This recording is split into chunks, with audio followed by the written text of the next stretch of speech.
Boston. Today's guest is retired Lieutenant Colonel Wendelle Stevens, formerly of the United States Air Force. Steve, as he likes to be called, seems to be in some very unusual things, and let's find out how you first got into it. When did you first get involved studying things such as extraterrestrials and reported sightings of UFOs? Well, I got interested in UFOs as a phenomenon about in 1947 when I was working in Alaska on an assignment. I had been working in the Air Technical Intelligence Center at Wright Field, where one of my jobs was sorting the technical material that came back from factories captured at the end of the war. And we were looking for new aerotechnical developments, and we were collecting the data, separating the data, screening it and taking it out, and it would be translated and abstracted for industry. Industry would brief us on what they were doing and what they wanted us to look for. Then we would go brief them on what we were finding and ask for new guidance. And so I was pretty much current on all of the latest aerotechnical developments in the world at the time. And about that time I was assigned to Anchorage Air Force Base in Alaska. Actually, then it was Anchorage, it was Elmendorf Army Air Station. And the Air Force had just achieved a degree of independence, so I went up there as an Air Force officer. There were only 3 of us there as Air Force officers on an Army base, which was strange because I had to fly with the Army for my flying time. I later figured there was a reason for sending me up there, that it was based on my experience in the Air Technical Center, Intelligence Center, because when I got up there I found that one of my main jobs was briefing and debriefing the crews of a research project called the Timergen Project, a weather reconnaissance project. This was an unclassified project that had some classified riders on it, and my job was to oversee the classified riders. They involved installing some very special equipment aboard the mapping airplanes and taking the equipment back out again at the end of the mission and taking the cartridges of film out and the cassettes of tape out of the devices, packing them in a metal box and shipping them to Washington every night, chained to an officer's wrist. They were couriered out. The Timergen Project consisted of a weather research project where the combat-ready B-29 crews from Strategic Air Command were rotated to Alaska. All of our crews were different. This was a combined research project and a training exercise. All of these crews had targets over the pole, and they were being given polar experience. They were also helping develop polar intelligence, and they would be rotated to Elmendorf Field, where we would install the equipment, brief them, assign a grid pattern, they'd go out and fly it, come back and tell us what happened. On several of these flights, or on a number of them, an average probably 2 a month, the crews came back reporting contact with strange circular aircraft in the polar vicinity. At first, we thought that it was a new Russian development in aircraft. And I think that may be why I was sent up there, is because I knew what the Russians were doing. I knew what they had, and I knew what their industry was capable of. And I began to debrief the crews and hear these stories of these disc-shaped craft flying at speeds of thousands of miles an hour, which we couldn't do at the time, and they didn't burn up. And stopping and standing still in the air and hovering. And there were reports of them approaching head-on a bomber flying at, say, 250 or 300 miles an hour. They'd approach head-on, stop, reverse course, and pick up the speed of the bomber instantly, like that.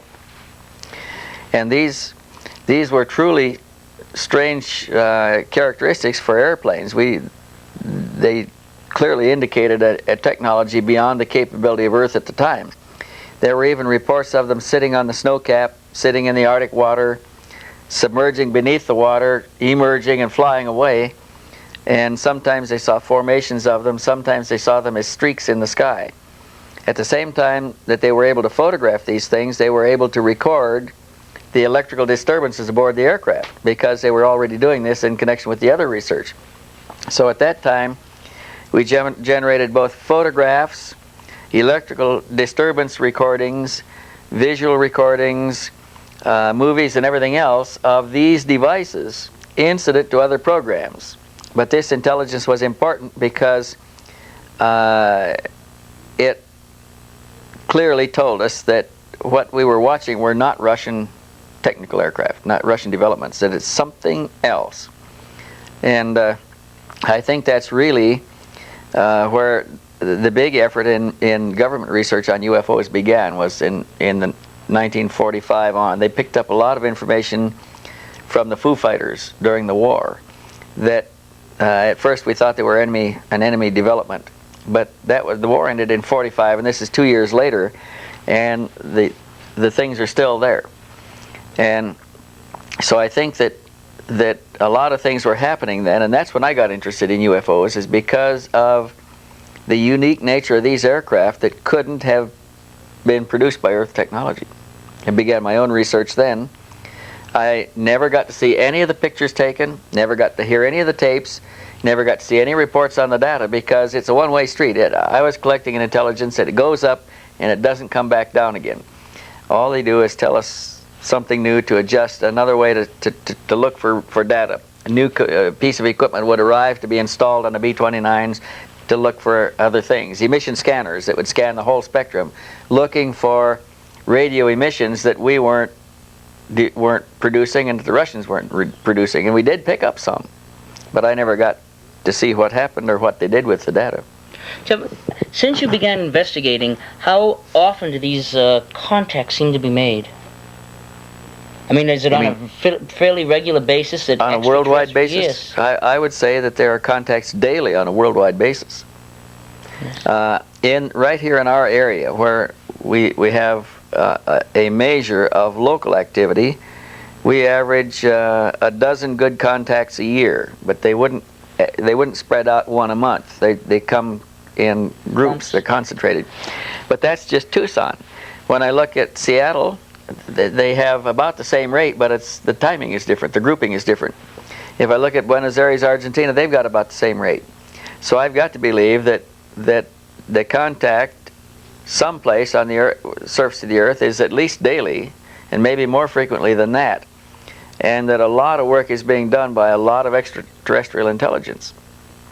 I think that the average number of cases reported worldwide today is something like 80 a week. You know, that gets in the hands of UFO study groups and organizations, that is reported to authorities. And that's quite a bit of an increase. I remember a time when maybe 10 years ago, 15 years ago, when it was 5 a week. The growth is substantial. There's been a steady growth, a steady increase. So we are being observed more now than we were before, and on an increasing scale. You feel that we're being observed more, or that it's being reported more? Well, both. It's being reported more also because it's getting more attention, and because there are more agencies collecting the data. The more places to report it. But at least we're developing more information. I am not sure, I agree with you, I'm not sure that it isn't all in the reporting, but there seems to be an increase in the collection of data, rate of collection of data. Does it have to do with our potential of self-destruction getting more imminent also? I think, yeah, I think that we're approaching more crisis points, and we become interesting laboratory experiments to extraterrestrials. We are at the point of over-polluting our Earth and changing the life on the Earth because of the acid rain, the amount of industrial pollution in the air, the destruction of the ionosphere by industrial pollution, and overpopulation, the misuse of the atomic bomb. There are a lot of reasons that seem to get worse and worse all the time, and they seem to be concerned about how we handle these crises. If they're not handled, if any of them get out of control, they're going to be destructive. Lack of population control can make the Earth uninhabitable. The same thing with atomic weapons, same with pollution, any of those things. And we're at a stage now where we should have begun correcting it before this to get it under control again. Does it seem that there's a greater concentration in any one area of the world than another? The only increase in concentration I see is where there's more eyes looking up and more cameras to record. Does it seem more in the country than in the cities? No. There are more reports from congested areas, but there's more eyes looking up. There are a lot of reports from the country areas, and I would say that there is more activity over remote areas than there is city areas, even though we get more reports from city areas, because if you look at the ratio of reporting to population, the cities don't occupy the densest point on that scale. If you do it that way, then remote areas seem to have the greater concentration of activity.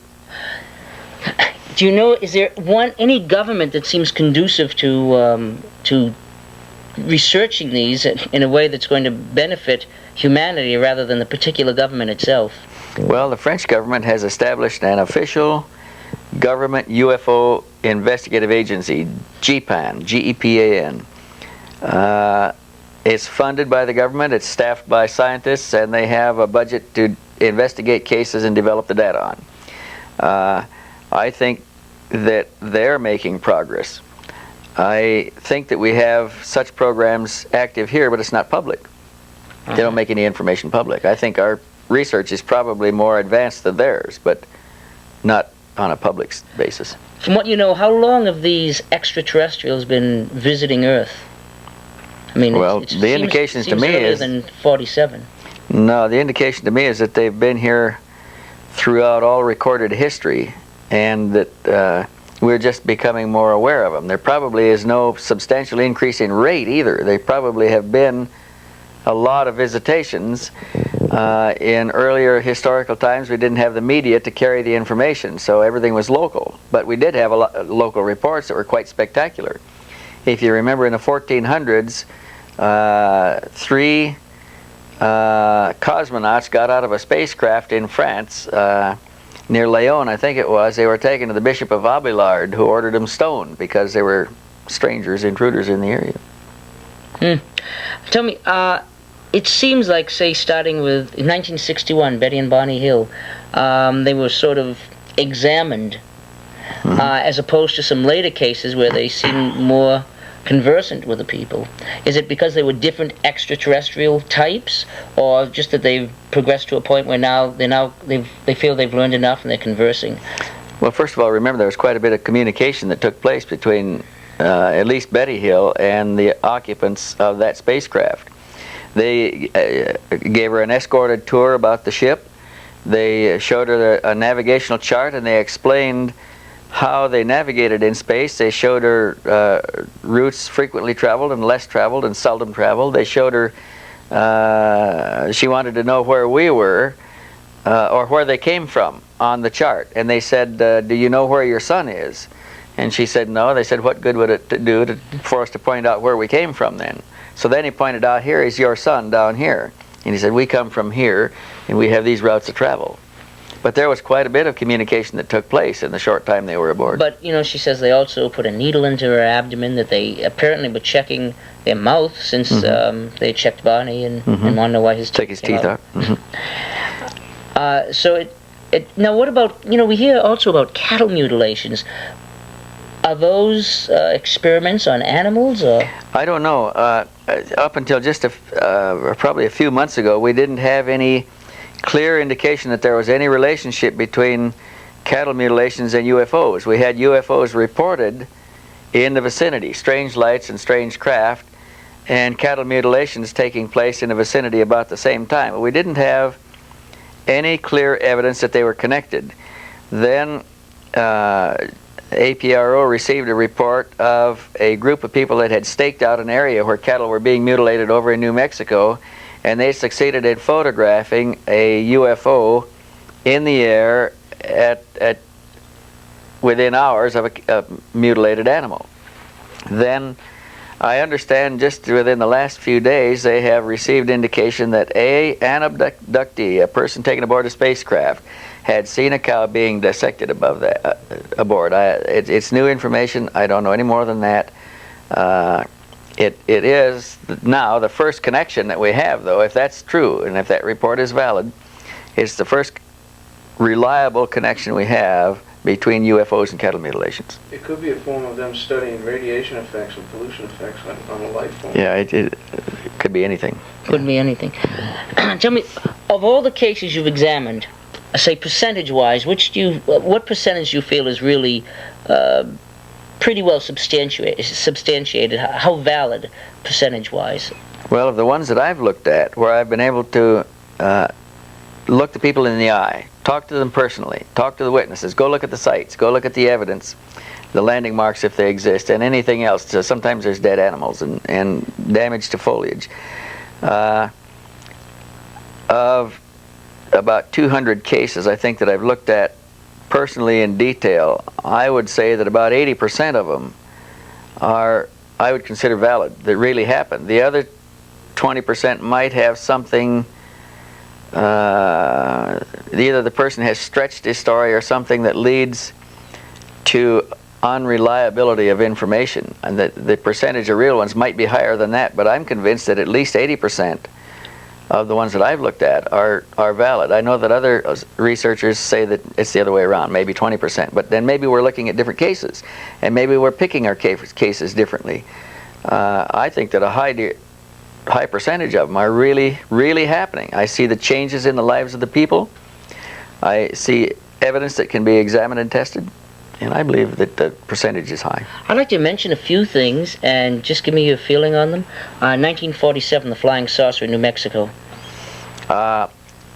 We've had some indications that is valid, the landing near Aztec you're talking about. One of the indications we've had was a report from one of the two Indian boys that were riding horses in the area that found the crashed saucer on the ground with bodies out of it. They rode back to the local missionary there, parish missionary. He was a Catholic priest. His name was Father Fox. He was assigned in the area. They told him, and he put his equipment in his Jeep and followed them back to the wreck. There were bodies apparently dead there. He administered the last rites of the Catholic Church to the bodies, covered them, and got back in his Jeep and went back to the church, the parish church, where he called the sheriff's department. The sheriff took a couple of deputies, and they went out and looked and decided that it was something that the Air Force should handle. And they went back and called the Air Force, and I believe they called the office at Alamogordo. The Air Force, they described what they'd seen. The Air Force sent in air police troops to close off the area. Then they went in with equipment, and they photographed the object on the ground from all angles and everything. Then they loaded it onto a large flatbed truck and made up a convoy of vehicles and hauled it out of there. We got a report from a now retired master sergeant who was then a three-stripe sergeant, said that he was taken from guard duty someplace and assigned to this new guard duty where he was first briefed that he wasn't to look at anything unnecessarily. He was to keep the area clear. And he did see a large object, what it looked like a large circular object loaded on a flatbed truck, tilted at an angle to get it on there, covered with canvas. And he said that the load was too big that they couldn't go under bridges, they had to go around. So they had equipment to do this. And he remained with it for a day, and then he was relieved and sent back to his base after being sworn to secrecy and told that it was a national security project and that sort of thing. And that's the last he heard of it. But he was replaced by other guards who came on the scene at a point. Our belief is that those guards escorted the convoy a ways, maybe a day, and they were relieved and replaced by others. We think that these guards may have been drawn, each group from a different base from the vicinity, so that they didn't know each other, they couldn't match points, that the ones that loaded the object, observed the loading, didn't know where it was going. Those that escorted in between didn't know where it come from or where it was going, and those on the receiving end didn't know where it came from. It was in a matter of keeping the whole project secret. But we do believe that there's enough evidence now that happened, although we don't have any pieces of the craft or anything. That one apparently was taken to right field. All right. Travis Walton. What can you I understand that when he was picked up, that apparently he saw more than one type of being. One he describes as the shorter, smooth gray skinned, as I remember he described them. Yeah, there are 3 general classifications of saucer occupants, and they break into about thirds. The first third of occupants seen in UFO contact cases look human-like. They're much like us, and if we put Western clothes on them, they probably could walk our streets undetected. Then there's another major grouping of smaller creatures that have lighter skin, sometimes pasty white, that have a different kind of development. They don't have any eyebrows or eyelashes or hair on their heads. They don't have any hair on their bodies, not on their arms or anything. Their skin apparently doesn't even have hair follicles in it. And the skin is different. The skin is a different texture, and it's much lighter. I'm going to ask you to talk to Martin about that in a minute here. Let's go on though, and come back, because he's just been doing some studying on those creatures. The third type would be a miscellaneous category that includes creatures that are covered with hair, some with long hair, some with short hair, some with exoskeletons, some with very soft, pulpy bodies. Some are very small, some are very large, some are just different shapes. And you could lump the rest of them into that. But there seems to be a lot of different kinds of entities involved in coming aboard UFOs and studying our society. Billy Meier. Billy Meier's case is unique in the case that's happening in Switzerland, in the sense that it's unique because of the amount of information that's generated there.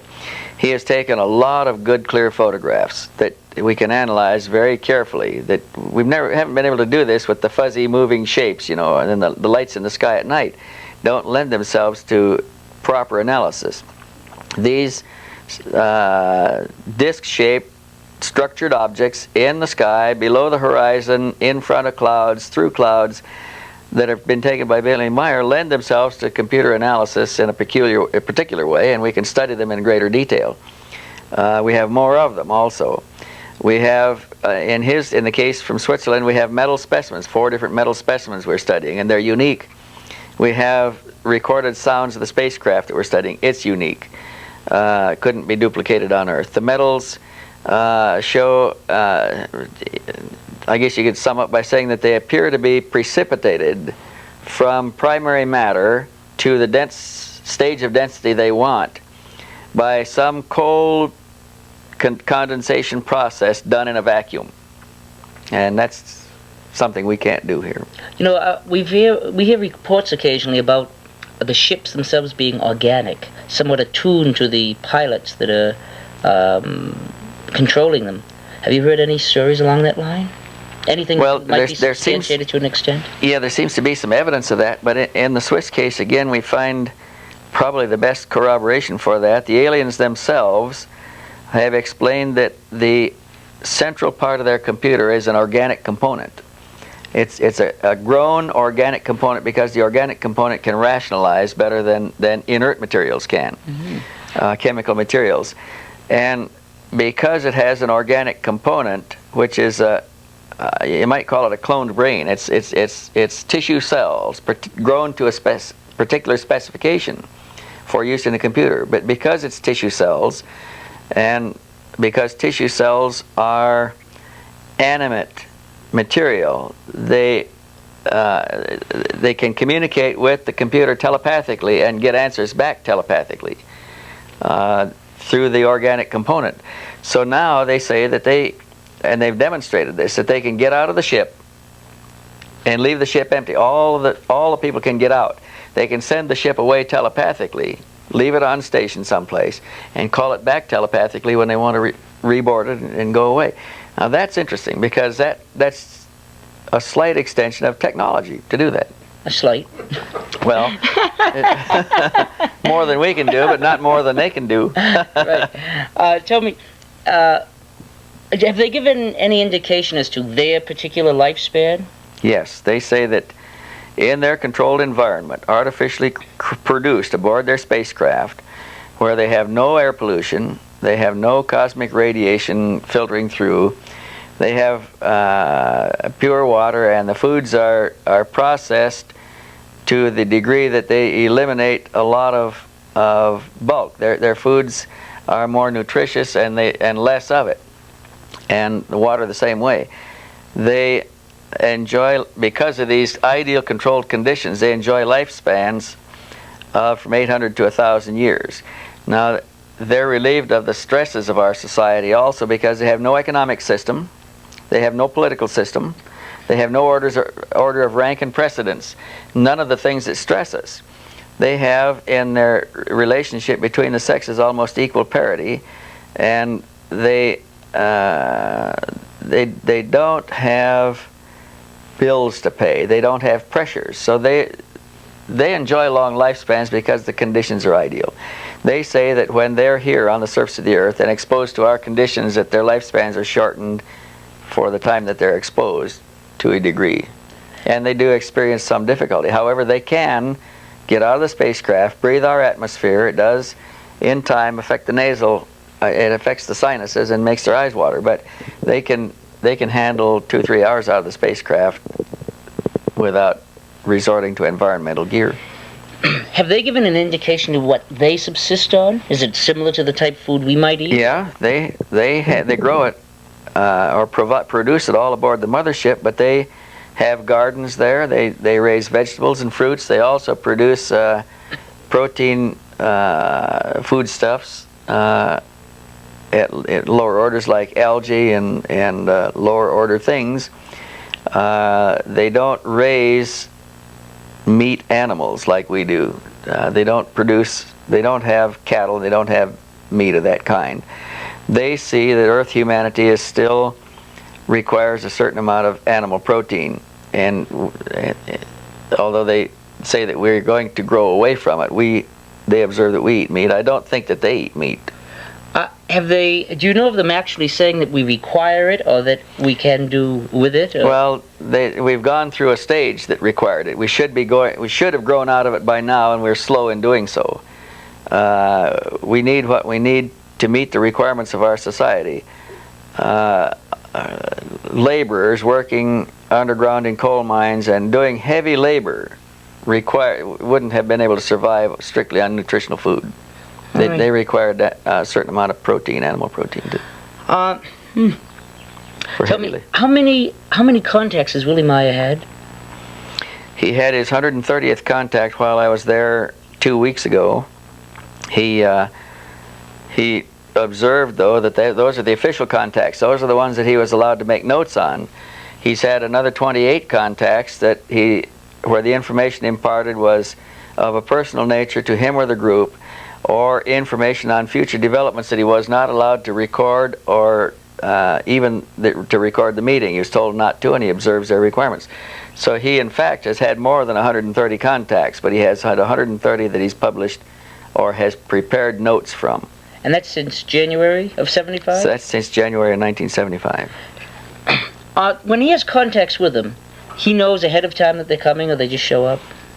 No, he gets the telepathic advisory beforehand. He usually has an hour or two to prepare, and his preparation is kind of a ritual too. He takes a bath and changes all of his clothes inside and out, brushes out his beard, combs his hair, puts on a clean shirt, gets his pistol, dumps all the cartridges out, checks the pistol over, puts the cartridges back in again, puts it in the holster, checks it in the holster, buckles that on. Then he gets his walkie-talkie radio, he dumps the batteries out, puts fresh batteries in it, checks it with both base stations, puts it around his neck, puts on his jacket, and then he gets the signal that it's time. He may wait a half an hour or an hour this way. And then when he gets the signal to go, he goes out and gets on his moped and drives off. They lead him to the contact point. The pistol is for his protection from the Earth people. Yeah, the pistol is, he's found that the dangerous ones really are the Earth people. He's been shot at. While I was there, I witnessed the 7th assassination attempt on his life. But after the first one, he bought a pistol and learned to use it. He's one-armed, but he learned to quick draw the pistol, and he has practiced and can now hold a $50 on the back of his only hand, turn the hand, tip the $50 off, draw the pistol, and shoot it before it hits the ground. And he's accurate. Have you said you were there during his last contact. Have you? No, yeah, right. Have you actually seen any of the... I haven't seen any of the contacts. I did one time see something that struck me as very strange, and this was the time before when I was there. He got his indication about 6 o'clock in the afternoon that a contact would take place, and he prepared himself.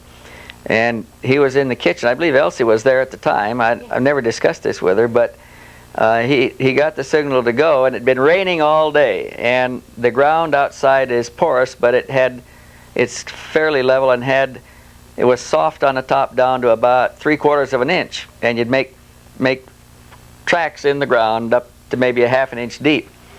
And it had been raining, and there's water standing in little flat puddles all over the place. And this day, his wife put one of those blue Air Force jackets on him that would shed water because he was going out in the rain. He didn't wear anything on his head.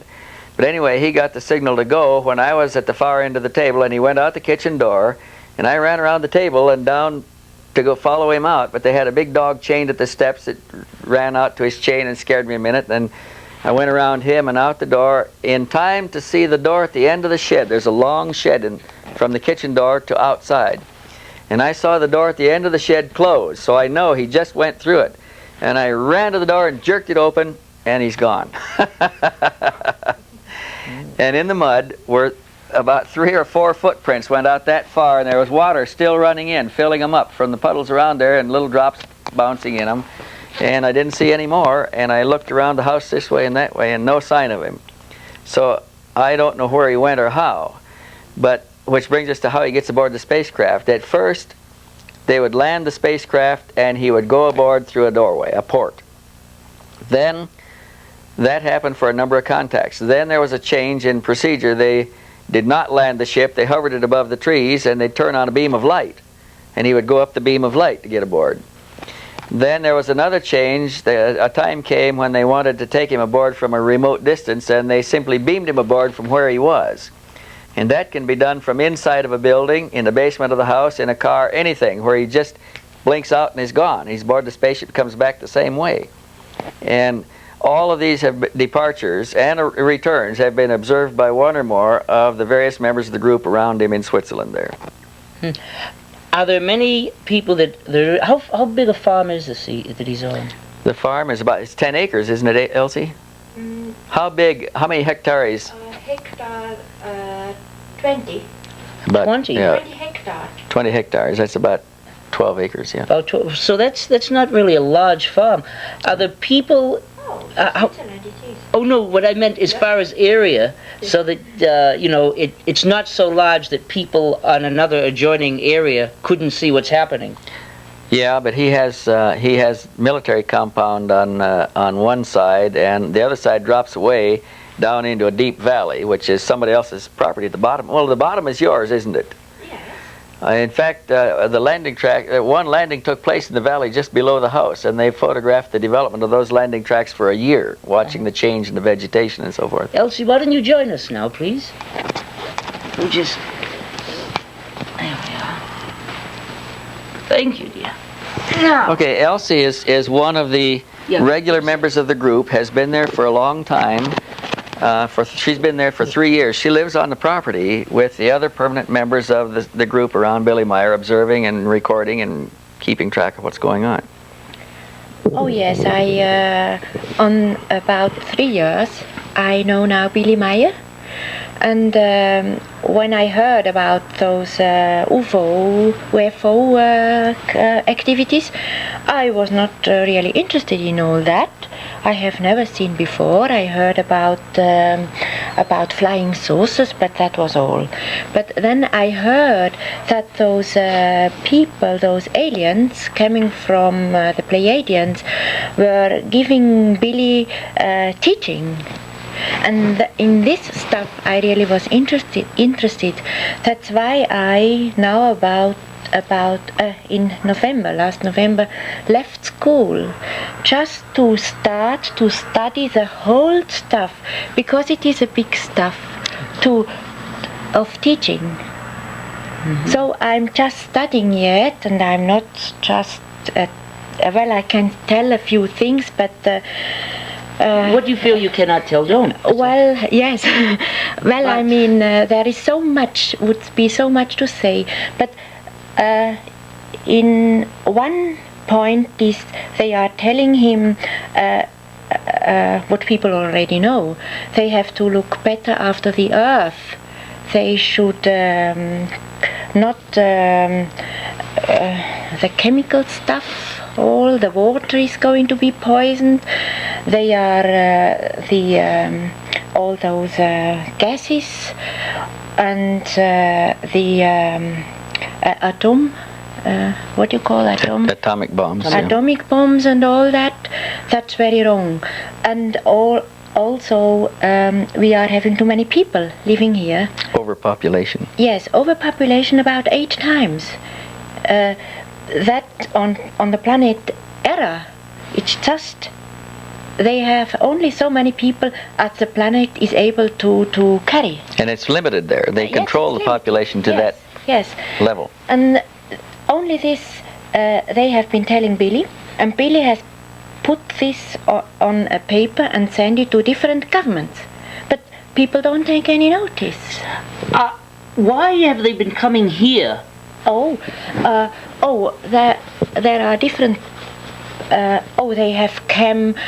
The Luranians. They are our forebearers. Yes, forebearers. Mm-hmm. Yes, they have come here 22 millions ago, the first time, and then the Earth wasn't developed. I mean, the human races, and then they came again and came again and came again, and then they started to live here and to have children here, and then there were fights and wars, and the scientists made a mess, and then some of the Luranians were running away, but the others still were staying, and many of people living here are descendants of the Luranians, and they feel familiar to us, so they are coming to look at us, and that's why they try to.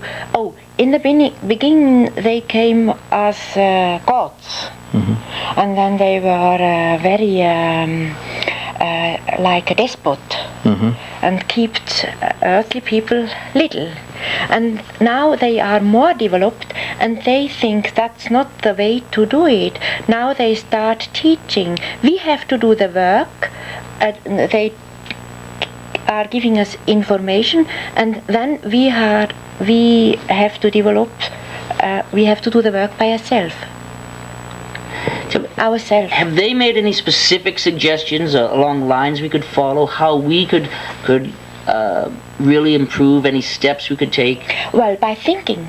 By changing our way of thinking? Really think about everything. Think about the nature, think about our relationship, think about ourselves, really knowing that we are having a spirit ourselves, and that we are able to develop our spirit so that we are becoming more developed and more developed, just like those two. Yeah, they say that we use, they tell these people that we use a very small part of our available brain capacity, that it's wasteful not to use the rest, and we should learn to think more productively and reason and use the mind to do the things that we should do to evolve our world. Well, that sounds like we should be getting a lot more into so-called parapsychological things. Well, the fact that they communicate with telepathy would seem to indicate that. Well, they also articulate the conversation. These Pleiadians do. They seem pretty articulate as far as several Earth languages are concerned. Well, this contact team has learned the language of the area. In 1 month. In 1 month. Other teams learn other languages of other areas. They say that they can learn any language of any time of the Earth in a matter of a month. They have mechanical procedures for doing this. And the other ones, they don't have learned the language. They are having transmitters. Yeah, they also have thought converters that convert thoughts to the language. When you say the others, are these all Pleiadians? I mean the Pleiadians, because Billy is having contact with the Pleiadians, physical contact. But there are other aliens. You've just heard it from. When you say the Lemurians, the Pleiadians were descendants of the Lemurians? No, not Lemurians. Lurians is what she's saying. They're beings that come from the direction of Lyra. Those are our grandfathers, the Lurians, yes. Right. And we are familiar with the Pleiadians. Yeah, the Lurians are also the ancestors of the Pleiadians. Yes, and that's why they have started thinking more deeply a long time before the earthly people. They are having peace already at the planet Era 50,000 years, no war. And I think if we try hard, one day it is possible that we don't have any more war. And that, I think, would be a step forward too. Tell me, how much has all of this activity affected your area where you live? As far as socially, the way the neighbors have reacted, are they for it or against it? Some of them are listening, thinking, and accepting, and many of them, they just say, oh no, that can't be. Very superstitious, and they don't want the disturbance in the area. Oh. Have you had much resistance from the government there? Well, resistance, yes, in a way, but they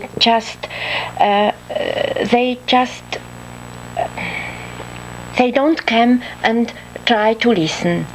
They stand apart. And watch. They don't want, at this time, they don't want to have to do anything with it.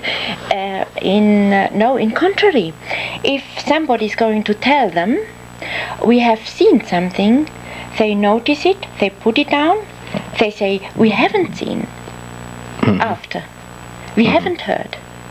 They are not, they are still a little, not too sure. They think, we will wait until we are having more information. You've seen some actual landings? I have not seen a landing. I have not seen a craft in the daytime, but I have seen it coming. I have seen it several times at night. Once Semyaza came, and we didn't know then. It was only like a little star coming along, and another star on the sky at Midriti, and then they came like that. And then they turned, and the funny thing was the other one went with, and they turned again. And then we were running inside to get Billy to ask what is going on the sky. Then he came out, and he stands beside to find out. Then he had an information by telepathy, and then he said, yes, it is Semyaza and Menara. They are giving you a show. 8 times they will fly, and then they leave. So we were counting 1, 2, 3, 4, and after the 8th one, they went off. All right. And I saw it also once coming along when it came like a star, and suddenly it went so big, orange, red.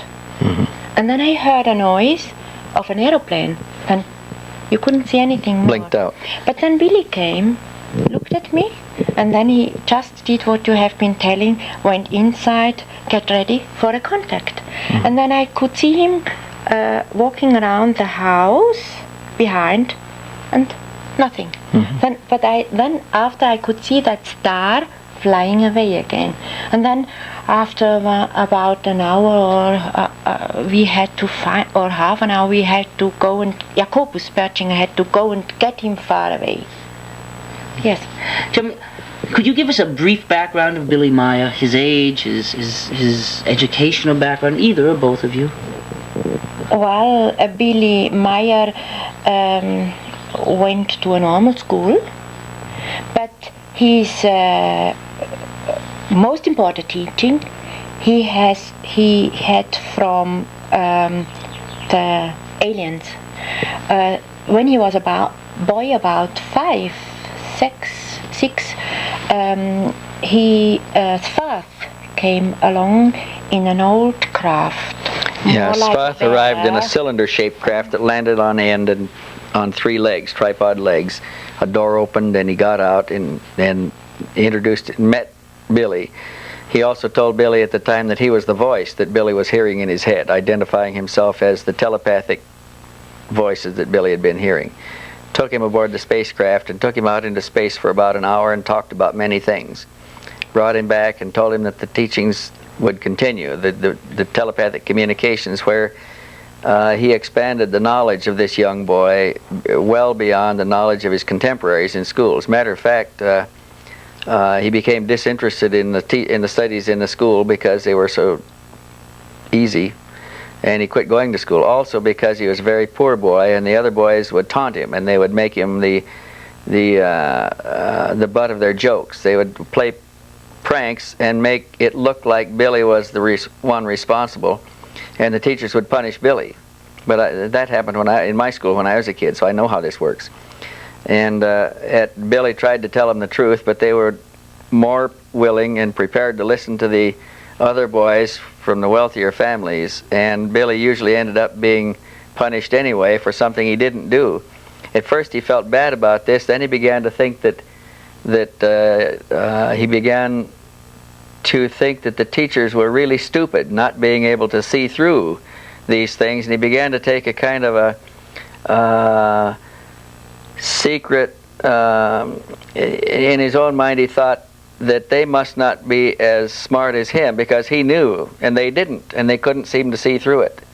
It was a kind of, he accepted the punishment because he thought if they don't know any better, they don't know any better. And he thought, and really it was, in one thing, it eventually made the boys that were doing this feel guilty. Later on they felt very guilty about it. But so it was an interesting play on status. Oh yes, and he had to learn a lot. I mean, I just know that he had to learn 11 million symbols. It sounds through the symbols. Yes, but that's only one thing. 11 million. Yes, 50,000 fundamental symbols, but then changing. Yes, because he had to learn all that because of this communication in telepathy. He had to study a long time, and after that time, after Svarth left him, then Asket came to look after him, and when he went in the east, Asket she was is female. Mm-hmm. Female. That is a female. Yes, she came and was talking to him and gave him more knowledge about the whole world and about the universe and all what we don't know. So when she left, he had to do on his own about also 11 years, just everything on his own, and then.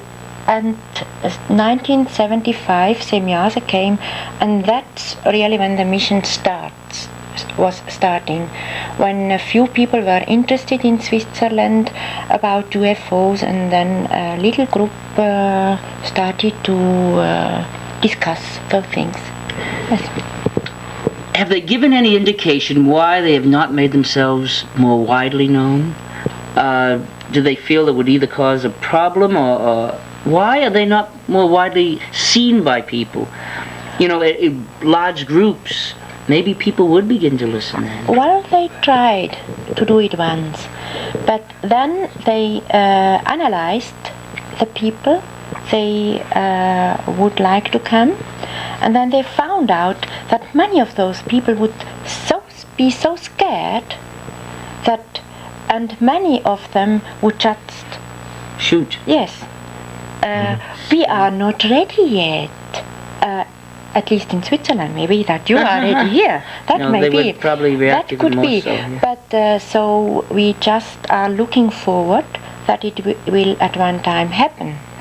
You don't know of any specifics they've given to help evolve people outside of looking toward nature and simplifying. I didn't get any specific. Have they given any particular kind of preparation we should be making to progress to the point where there will be more contact with more people? Well, as more as we know about them, as more they seem to us more like brothers.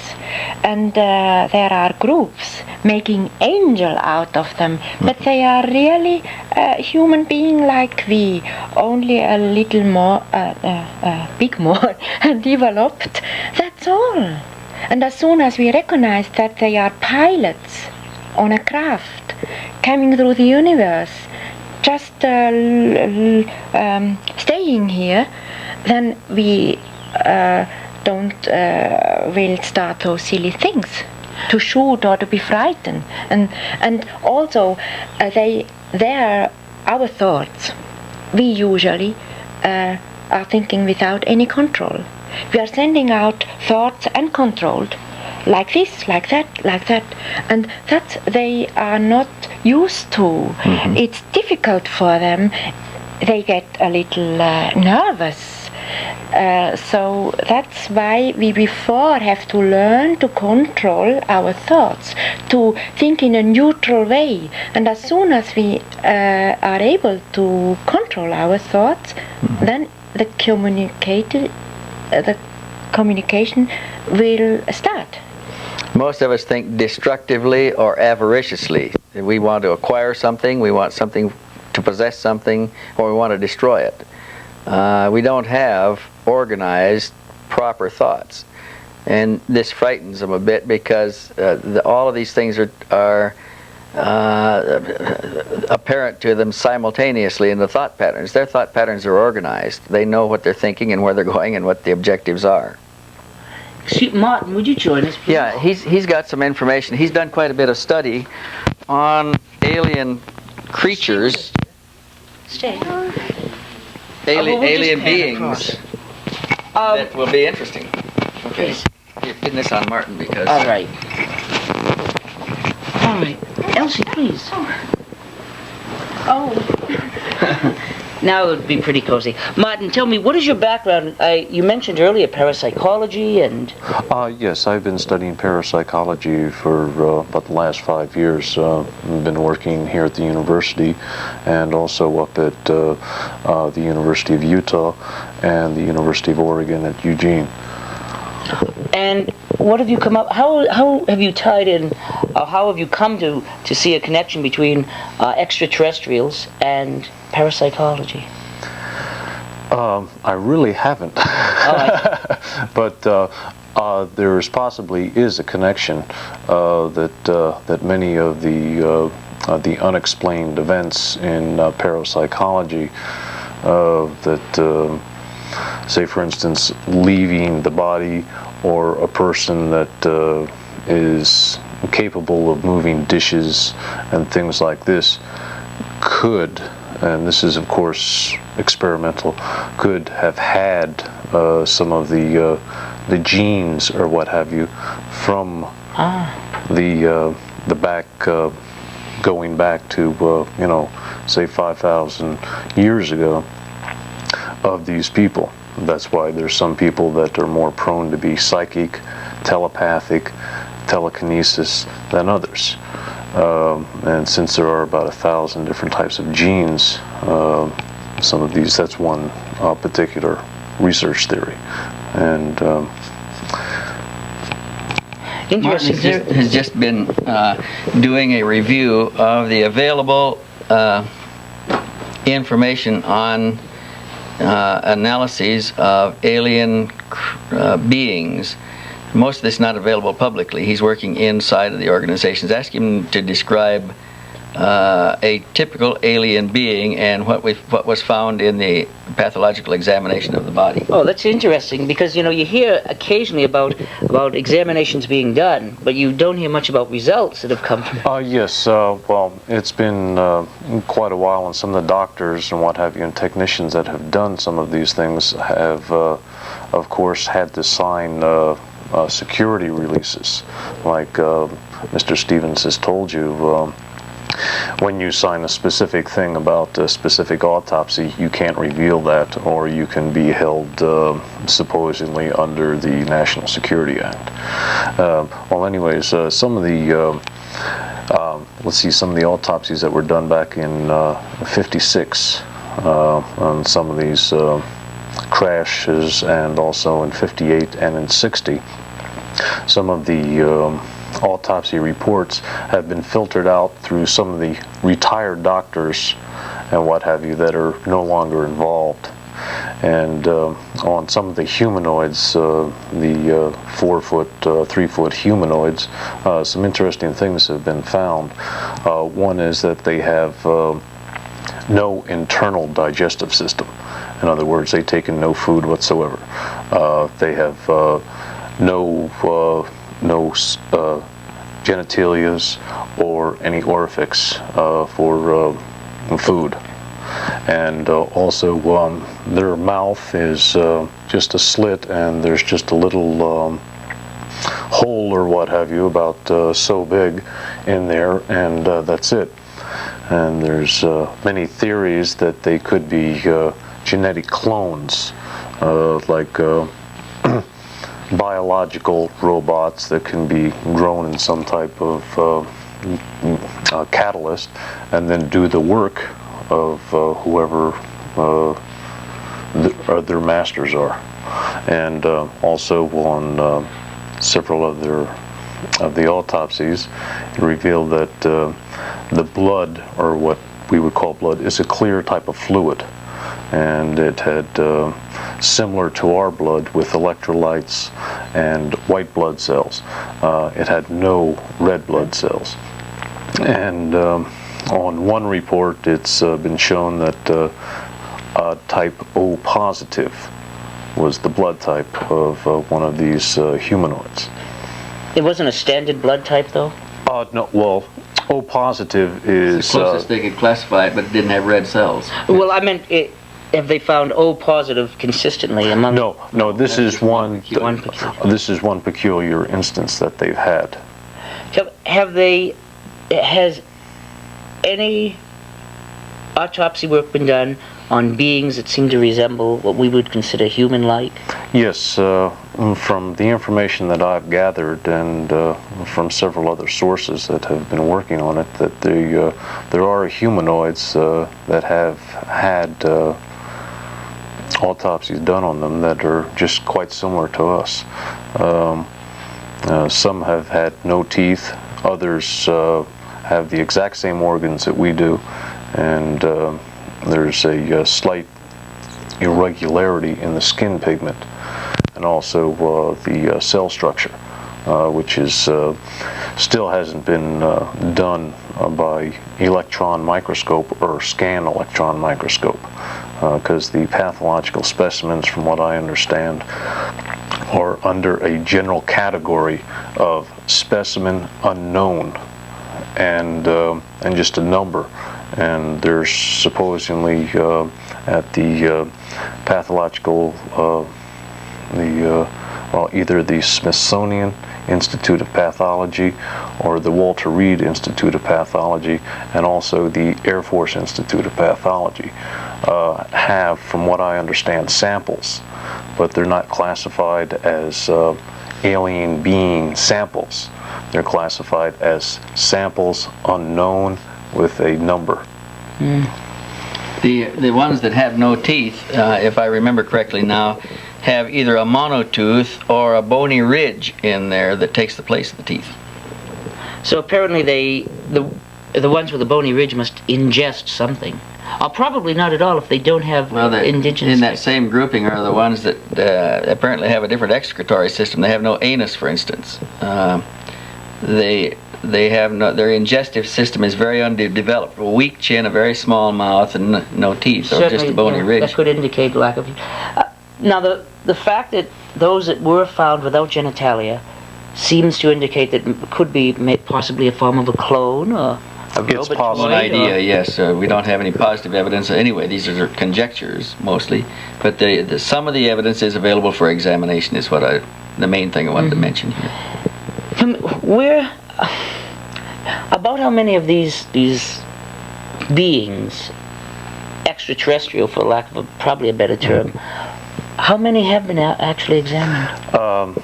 As far as some classified and unclassified material gotten through the Army and the Air Force, there's approximately 30 to 40 bodies in the United States. Now we also have to take into consideration that there are other governments, primarily European, and from what I understand also the Soviet Union has them also, and we don't really know how many they have. We do know that there are, at one time, there were bodies of a crashed disc off the coast of Germany, and also one that crashed in England, which belongs technically to the Swedish government. And Russia, of course, has at least 20. Communist China has indicated that they have a crashed disc also, that they've studied the bodies that crashed someplace in the Gobi area. You know, it seems like things seem to be coming to a head more and more. Apparently, we've reached a point where it's not like they showed up in the 14th century and said, well, there's not much we can do with these humans right now, on these Earth people, and might observe for a while and take off. We seem to have reached a point where there's not too much farther we might be able to go to before real disaster could occur. Does it seem, any of you, Elsi, Stevens, or Martin, have you heard anything at all that would indicate that they might interfere, they could interfere, they feel they should interfere? Or if it comes to this, one last thing, yes, a question? Well, no, I have a statement. According to the Solar Cross information, you know, beings of higher intelligence view our Earth and our Sun and our solar system as more or less like an atomic structure. And they view our galaxy as like a cellular structure. They view our universe as just a part of a larger entity of some sort that's viewing its own universe. As we are looking out on the stars, within ourselves, our own cellular structure and atomic structure also has universes and worlds going on. And time in relation to mass and the blink of the eye of the larger entity that we're a part of, millenniums go on here, and in the blink of our own eye, millenniums occur within our own bodily systems. And that if we do get to the point of self-destruction, that we will, like within our own system, if we start an atomic malfunction within ourselves, we have immunity systems that serve to eliminate it. And that if we start an atomic malfunction within the galaxies that we're a part of, the immunity systems of the larger being that we're a part of may serve to not only eliminate us, but the solar system of the galaxy that we're a part of, and that is one of the cosmic laws where they have the right to interfere. Well, that's a good argument. That's the best way I've heard it expressed. But yeah, there is some indication that we won't be allowed to destroy our Earth. We can destroy all the life on it, but destroying the Earth may have bigger consequences, and there are some indications from some cases, I'm not sure that's in the Pleiadian case, that some interference would take place to prevent that degree of destruction. We won't be able to blow it up. What were you going to say? Well, if it is going to destruct, although the system out, it may be that then the Pleiadians would interfere. It may be. But the first thing now, instead of thinking, what would they do when? We have to try hard before. To reverse the process so we don't get into that situation. We shouldn't be trying to destroy our world.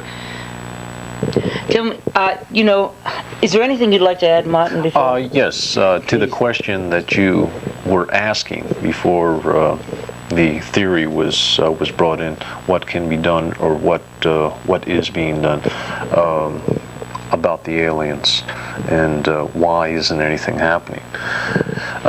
First of all, the aliens have made themselves as known as possible. I mean, our government knows about it in a very hush-hush way. I mean, you can't walk up to the average person and ask them. People like Billy Meier and what have you, or Mr. Meier, have the information at hand if we're willing to look at it.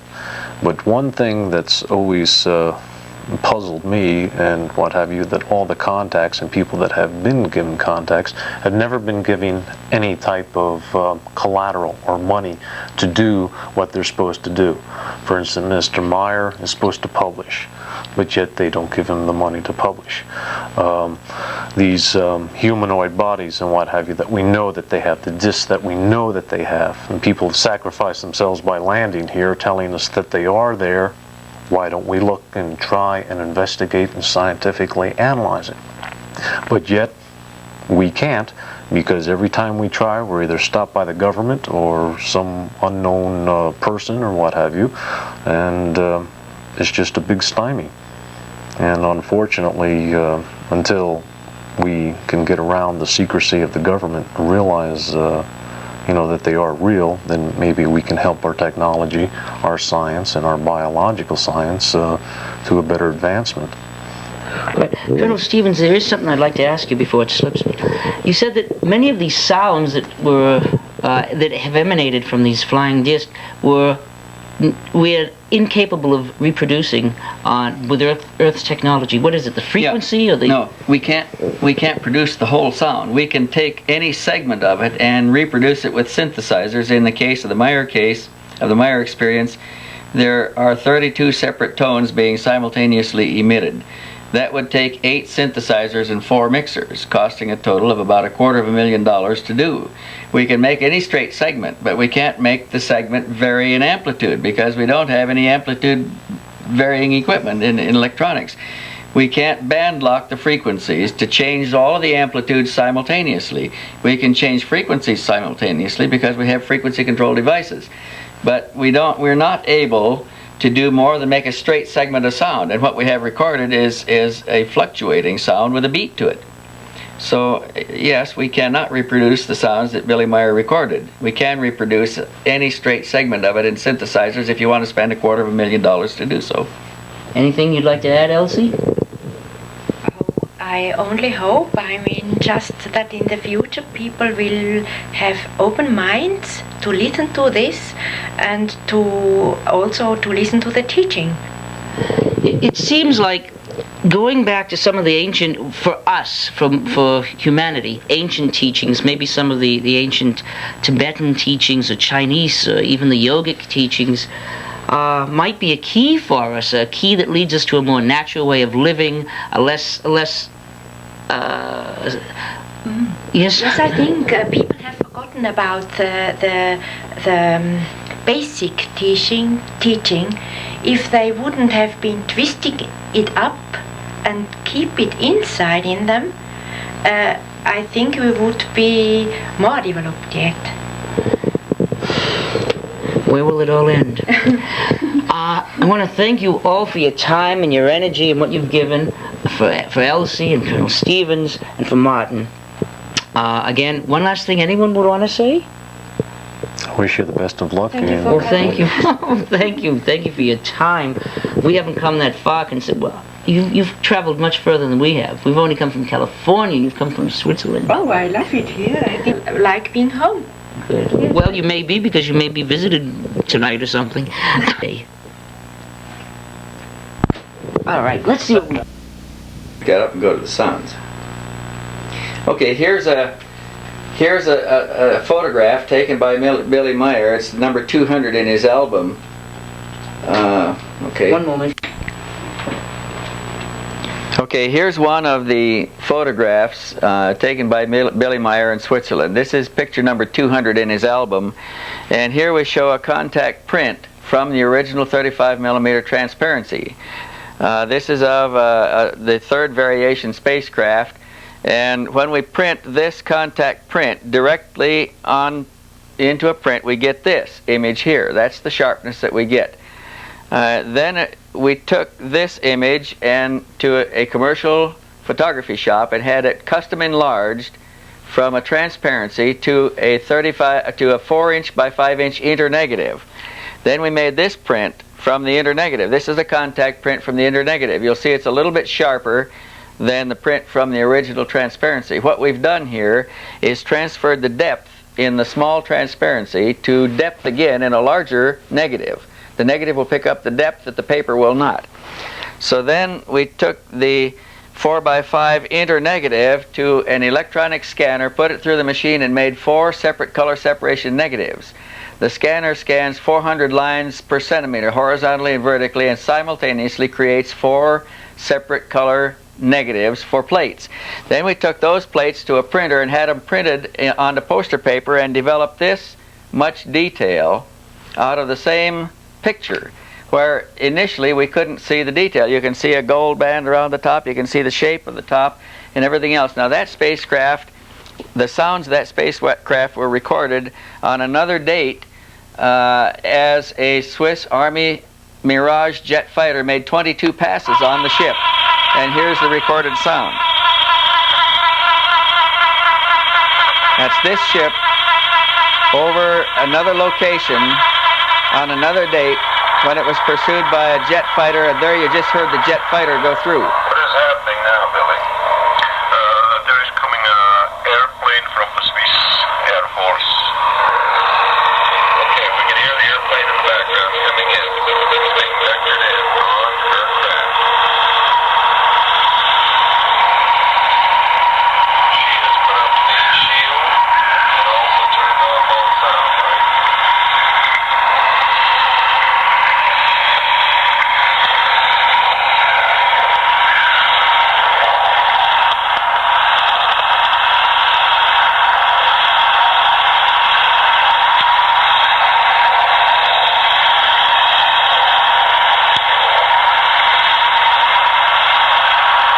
Craft is searching for her.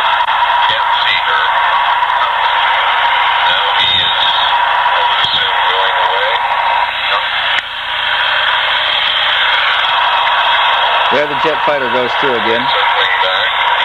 Somebody phones to the army because the whistling of the ship must be hearing around a very big area. Yeah. Somebody must have phoned the military. Perhaps someone saw it and phoned in. At least they could have heard it. Plane is still in the sky. Now, could you see Semyasi's craft while the plane was there? No, you could not see it at all.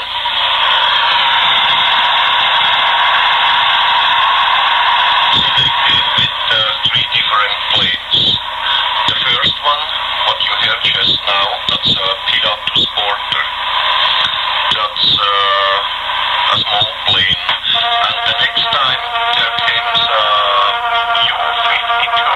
U-52? Yeah, Junker 52. Right. But they had in Germany at the last World War. I see. And the third time they came by a jet. Is there? By Mirage. Oh, Mirage. Okay. 3 different aircraft were vectored in. Semyasi is playing cat and mouse with them.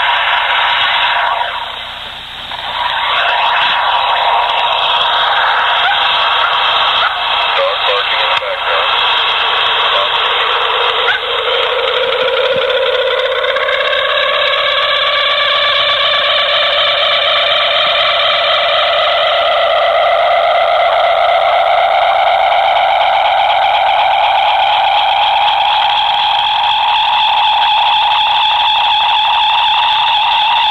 That's that ship there making the noise.